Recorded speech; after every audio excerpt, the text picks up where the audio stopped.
Sílvia escriu molt bé, nosaltres ho sabem, parla molt bé, també ho sabeu. I per què dic que nosaltres sabem que parla molt bé? Perquè des del gener del 2012 és la conductora del nostre club de lectura al Cercle.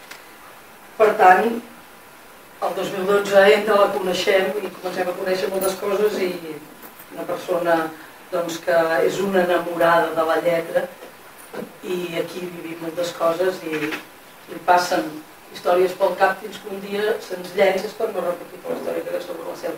Un dia ens empeny, a la Glòria i a mi que ens falta empenta, ella ens empeny i ens fa crear el premi de novel·la curta Celler de Lletres. Això també penso que s'ha de dir.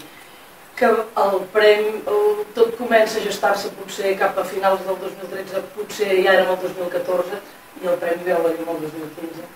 I també el 2015 és important per nosaltres amb la Sílvia perquè passa a ser la nostra escriptora de capçalera.